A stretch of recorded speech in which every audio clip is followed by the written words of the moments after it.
Well, Tom, we're back again, We are indeed. Good to be back. as always. So, we've got another round of Microsoft Teams updates. We had Enterprise Connect 24 drop in the last month. Some really big stuff this time around. So I'm going to talk us through some of the stuff that we've pulled out that we think is most important or most flashy, I'd say, probably more exciting to talk about. And there's no better place to start off with than the Queues application. For those of you who don't know, the Teams Queue application, it is a native way of embedding customer-facing interactions into the Teams client. It's no overlays, there's no pop-outs. This is Teams telephony as it was meant to be delivered. And it's just enhancing upon the existing voice capability that was in Teams, but surfacing it in a way that's going to be much more CX-driven, voice only. But if you are really, really on top of how your team interacts with customers, there's a lot of good stuff in here. So obviously you get a dedicated view for your call queues. So you can see of my agents, who's sat in the queue, who's not, who's on a call, who's waiting. You get all that visibility of reporting available to you within the Teams client. And you can see, what queues of mine are performing well, and maybe, which ones need a little bit of work. And in that scenario, you've actually got the ability to listen into those calls live. So you can actually monitor your agents. And if they need a bit of assistance, well, you've got the ability to do that too. What does this mean for Teams, Tom? It means a whole lot. And I think you've hit the nail on the head in terms of how the functionality works. And to keep it really simple and just to kind of recap it, the way that I see it is within the Teams admin center itself, you have all of these separate points, i.e. your call queues, your auto attendance, your reporting and analytics. And then on the Teams client side, you've got your calls. What this app is looking to do from my eyes is to take all of those points, all of those features from one, the management side of it, and two, the actual calling and call functionalities parts, and bring them all together in one single app. So you're not constantly going between the two systems themselves. Now, why is this good? Exactly like you say, to improve customer experience. That is the end goal of this whole thing. So bringing together all of that means that, well, one, the management is far more seamless. It's all done within a single app. With the real-time reports and also historic reports, you can make those changes on the fly rather than potentially going into a separate app, i.e. the Teams Admin Center, having a look at the reports, not actually getting true real-time reports and making decisions based on that. You can be far more proactive and make the alterations on the fly. And then, along with that, you've got the bars, the whisper, etc. So you can also coach people to do better at their job and ultimately, as I say, to bring it all full circle, improve the customer experience. So what does it mean for Teams? It means a whole lot. For one, contact center is a huge thing, especially if you're looking at telephony in Teams specifically. However, the big drawback from them, as amazing as they are, feature rich as they are expensive all in all. If you are a business who has some sort of contact center functionality requirement, however, you don't need all the bells and whistles, you don't need the emails, the omni-channel, for example, or certain features such as skill-based routing, the calls app, or the queues app, I should say, is a great tool to actually use in order to sort of have that contact center functionality, the core of it anyway, without the sort of massive price tag. Yeah, and you've made a really good point there, because the Queues application, it's not going to be available for every single Teams user. There are some prerequisites for doing such. So yes, it can handle both PSTN queues as well as VoIP queues, but there are some predetermined requirements for users who are going to leverage this. So one being, you need to be enabled for Teams Phone. Clearly, that's very much part of what we do as Gamma. But on top of that, we do have the Teams Premium license. We're seeing this is going to be rolled out in summer 2024, but it is going to be behind that Teams Premium license. Yep. Do you think this is just meaning that if you're going to leverage Teams to its maximum potential, things like the premium license, things like Copilot, are they just going to be prerequisites for fully embracing what Microsoft Teams is as an application? Definitely. I think we touched on this the last session of Gammabox as well. I think the Teams Premium license, exactly like you say, if you are looking to absolutely leverage the maximum number of features and pieces of functionality that Teams has to offer, the Teams Premium license is absolutely essential. To bolster that even further, Copilot, AI functionality, absolutely. Ultimately, all of these things are going to make life a lot easier. And if it's something you've invested in anyway, I mean, Microsoft has been around for God knows how long, and there's obviously some sort of investment in that from a lot of different angles. if you are already invested in that ecosystem and infrastructure, if you're already au fait with the actual solutions that they provide, the products they have, you've got teams already and you're using the functionality pretty much to its max as you can with the level you're at, to upgrade it to get that additional and these extra features that will ultimately make customer experience better, user experience better, etc. I don't know why you wouldn't, to be honest. Very good points. And the last thing I'm going to touch on the Qs app, I'm going to put you on the spot here. But people want to know, Tom, does this make Microsoft Teams a contact center? That's a really difficult question to answer. Yes and no. If depends on what you're looking for from a contact center. If you're looking for features where, well, ultimately, what is a contact center for? A contact center is for external customer communications, potentially even some internal as well, but external customer communications where they can come and interact with your business in order for them to achieve what they want and make it or have it done in the most seamless way possible. Does the Qs app make Teams a contact center? It depends. I would say yes, purely because you are improving that customer experience. It is ultimately where they are coming to contact you. Although, yes, you don't have all the features and functionality such as the omni-channel, etc. So for my money, yes, I'd say it does, albeit a mini one. Good answer. And to counter that point, I think not. Okay. So, CX, very important, very hot topics today. Does that make Microsoft Teams a contact center? For me, no. I think it makes it a steroid injected with CX filled phone system. Yeah, absolutely. But I think CX is very much going to be driven around omni-channel, how you want to interact with a business of your choice, whether that's B2B or B2C. Yeah. As is with Microsoft Teams as a phone system and an application, including the Qs app, you don't have that choice. And that's the big differentiator for me in CX is it's customer choice and how you interact. And right now that is still locked down to voice. So for me, not a contact center. That doesn't mean it's not a massive leap forward in terms of what it can offer.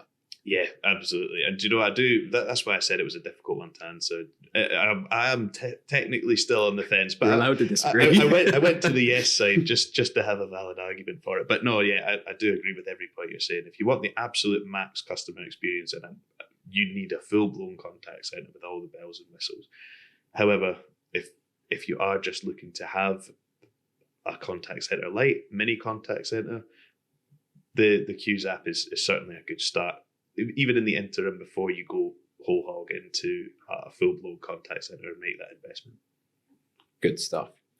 The next point that we pulled out from Enterprise Connect was going to be around real quality of experience for an end user who might be in a multi-participant meeting. Where you're in a diverse business where some people might be in an office space, some people might be traveling, some people might be from home, and everybody's going to have to deal with the voice quality in a slightly different way. Voice isolation is quite an impressive thing as a concept. I'll be really excited to see how this works in practice, but in a nutshell, Teams is going to be able to cater for the environment that you're in. So we've seen this on the device side to an extent, white noise filtering. But what we can do now is essentially isolate whoever is talking, be they in a busy office or potentially on the road or on the tube, in a coffee shop, that kind of thing. And we can take out all that noise that's going to be really distracting for anybody else in a meeting and just focus in on what is going to be, what's going to be available to, and what's going to be valuable to the people on the other end of the phone. Yeah. Tell me a bit more about it. So, good description of it, but essentially voice isolation. What it does is the technology itself recognizes what's called a voice profile. And from that, it uses it to transmit across the call that you're on, only your voice that it is recognized and is associated with that voice profile. As you say, completely cuts out background noise or voices it doesn't recognize. All powered by AI, which is incredible. I can't believe this is where we're at now. So opting into this feature is actually really simple, and it's essentially a quick and secure onboarding process to actually get you on. That process literally consists of reading a single paragraph in your language of choice. The actual feature supports up to 25. And from there, it recognizes your voice from within that paragraph that you've read, creates your voice profile around it. And from there, that is how the feature will kick in. It will recognize the words you're saying, your tone of voice, etc., based on that paragraph, and cut out everything around you, including background noise and other people's voices, as we've discussed already. So it's not as simple as just, applying a blurred background. It's not a simple slider. This is something that's actually tailored to users, and that's going to be able to surely improve the end result, right? Definitely. I think that's the thing. You could have some sort of noise suppression like you would on a headset, where you do just flick a button, or a loud background filter where you've got the flick of a button. However, it only works so far, to a certain extent. With this, it tailors it exactly like you say to a specific user, and with the sort of clever technology that is AI, does pick up a specific user's voice. And it means that if you are on the go, if you're pulling out your laptop in a train station, for example, your headset's dead, the microphone, whatever you're using to actually speak to someone, can pick up that voice profile, and like I say, the AI will kick in and filter every other noise other than your voice out. It's a really good point. And how annoying is it, right? When you're in the office, you need to take a call, but you realize that I've chosen somewhere to sit and work. But when I actually need to make a call, I need to get up and leave that desk because there's other people doing the exact same thing. And we're all just interrupting each other pretty much. Yeah, exactly. It's almost like what happened during the pandemic, where everyone was at home and those working from home would have the kids or the dog or the whoever in the background shouting and screaming, doing whatever. It's almost, we've come out of that period of time and almost back into the same scenario where you are in an environment now where everyone's back to work, everyone's traveling, everybody's back in the office. And those sort of distractions that were in the home, but during that time that we didn't have anything to counteract, they were always there, but now we're having to deal with them again. And now there is a proactive approach to actually deal with that. And like you say, make the user experience much better. I'm hoping this is going to remove me from some embarrassing situations, right? Where potentially you and I need to join the same call. You and I might be in an office like we are today, but we're joining some remote participants or potentially even customers, right? And we physically need to separate ourselves within the others, where we cannot be sat next to each other. Otherwise, the experience for everybody else on the call, including each other, is going to be absolutely terrible. And we have seen that teams have started to address this as well. But yeah, I think this is going to make some big leaps in that field too. I agree. Next up, we've looked at this a little bit with the Copilot licensing as well, but we've seen some additional functionality being added to it. But it's intelligent recap on calls. So what we're now seeing is that you can do intelligent recap on meetings, on PSTN calls, and on meetings as well on the mobile application. And it feels like the quantity of meetings that users are being added to, it's only ever increasing, right? And how much of your working day do you think is going to be taken up by understanding what was said on that call, what were the follow-on actions, and what applies to me? And even just having, we can have a scribe. That's a thing of the past, right? Having a scribe in meetings, someone to write down the tasks that you are talking about. Well, now we've got that, a transcript can be deployed. And then even if it is a 2-hour-long workshop, right? You probably then need to give it to someone to review and pull out those actions. How much time and effort and salary are we spending on that kind of thing when we could leverage something like Copilot to actually go away, do that for us in not hours, not minutes, seconds. Yep. And then everybody's got the same set of notes from a call and they all know the clear actions to take away. Yeah, that's the thing. It's alleviates, takes away that sort of human error aspect of it. Obviously, AI itself is an amazing thing, but we ultimately don't want to. We don't want it to take it away from someone's day-to-day living ultimately.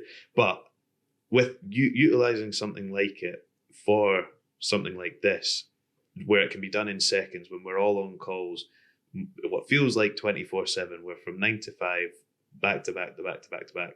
Something like this just completely takes away the stress of trying to work out, right, what were the actions from that? What do I need to do? Have I forgotten anything? Oh, I've been chased for this 2 weeks. I've been chased for this. I had the call 2 weeks ago. I've forgotten everything that we spoke about in the meeting. I forgot I even had an action because I've had so much to do. It takes away all of that. And like I say, the human error side of it as well. And just it makes it a lot more sort of comfortable to actually sort of use, having that sort of safety net of, right, okay, I've had this technology in the background that has brought together what the meeting notes and what is expected of me and other people, and a really clear idea of, right, this is what I need to do. Simple. You don't. It's out of sight, out of mind after that, and can be actioned accordingly. Next one up on the list that we had is the Discover feed in channels. So I have an embarrassing secret about this one, right? We were discussing it earlier. I looked at this update and I thought, that looks really, really, really useful, and I can't wait for it to be deployed onto my Teams application. And what happened after that? And I realized I've had it for ages, Tom. Yes. It's a very subtle change, which is good. We like subtle. We don't want big change.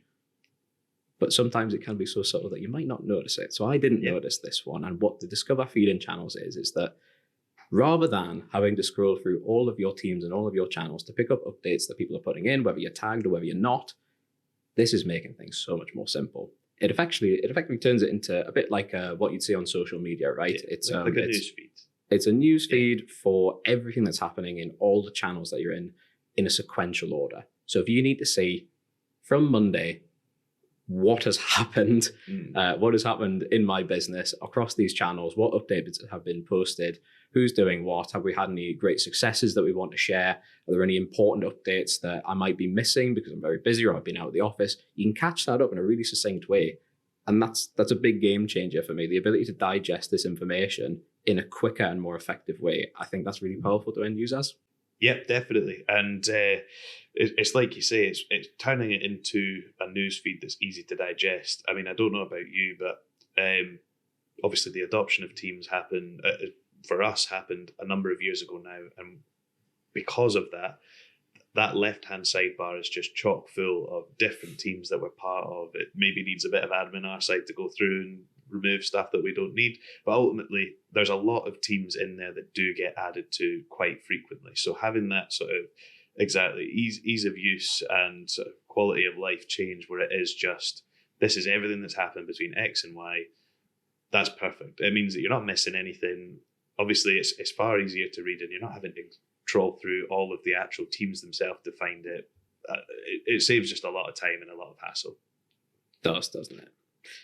And the last point that we had for today, of course, we come back to Teams Phone. We love Teams Phone. We do indeed. And there's a nice little quality of life update to end the session off with, but there are some additional call routing settings, specifically separating your internal and your external calling. So depending on how you view your job role, you might treat calls from outside of your business to calls from colleagues or anybody really within your organization separately.